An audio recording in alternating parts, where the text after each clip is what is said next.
The People's Vow.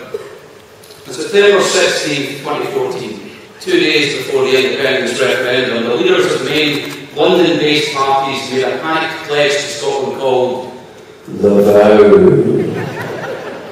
exhorting us to vote no in return for substantial new powers. History will prove this to be the gimmickry of a threatened elite. We, the Radical Independence Convention, hereby make a vow in reply on behalf of the disappointed, the disaffected, the impoverished and the frightened. The People's Vow. This vow is eternal and will be honoured for so long as we and the generation which follows us and the generations which follow them have breath in our lungs to do so.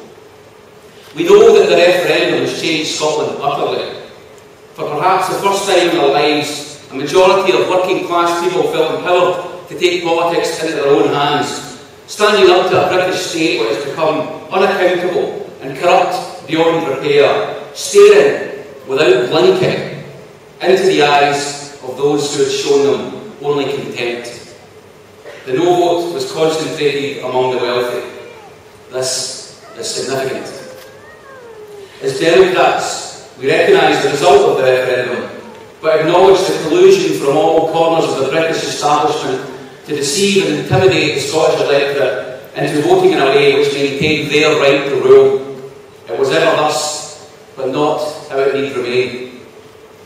Despite the immensity of this pressure from above, 45% of the people of Scotland are alive, engaged, hungry for ideas on how to transform this country. They refuse to go back to sleep. This vow honours not only them, but the growing numbers who recognise that independence from Westminster is the best way in which Scotland can protect its most vulnerable citizens, can enable working people to control their own economy, can inspire fellow workers across the British Isles, Europe and the world to take up a struggle against their own masters. The street cleaner, the nurse and the teacher are the oxygen in society's blood flow from which the plutocrat draws like a syringe. We vow to multiply the dreaming power of the ordinary Scottish citizen and magnify their might. In that sense, we are not the 45%, but the 99%. We vow to end the austerity which has become the creed of the London elite. To solve a crisis created by the rich, they say, the public must suffer. We reject this crusade against the poor, both its inefficiency and its immorality. They have the money, but we have the numbers.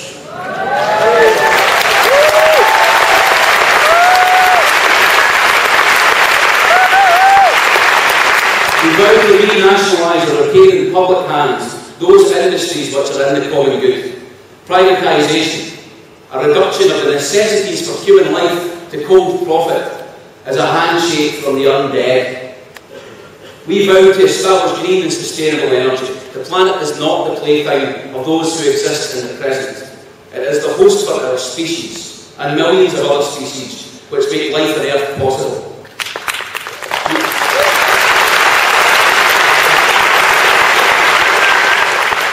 We will endanger neither the health of our citizens nor the infinite beauty of the natural world. There exists a fragile ecosystem, stretching from the child whose lungs are threatened by pollution to the basking shark giving poetry to our shores. And yes, I was determined to get a shark in this one. We vow to establish a republic.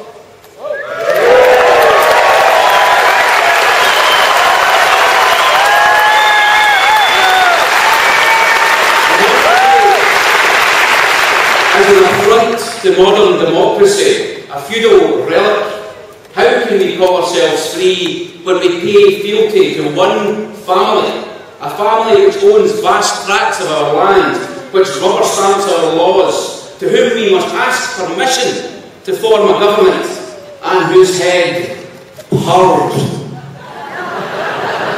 when she discovered that our freedom had been denied. We vow an opposition to discrimination on grounds of gender, race, disability or sexuality. We are a community of citizens, human beings and participants in our right to define ourselves rather than be defined. We are a society proud of our multiculturalism. Scotland is our home, and we fight for its sovereignty, but we vow to be internationalists.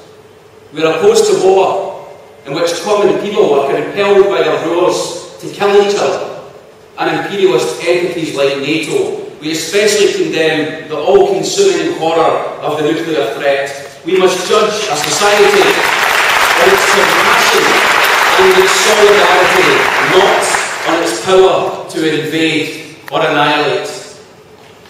We are radical independents only because an amoral vacuum has occupied the centre ground. The forces of oppression present warmongering and corporate theft as a law of nature. What we propose is not radicalism. It is the basic normality and decency under which any human should expect to live.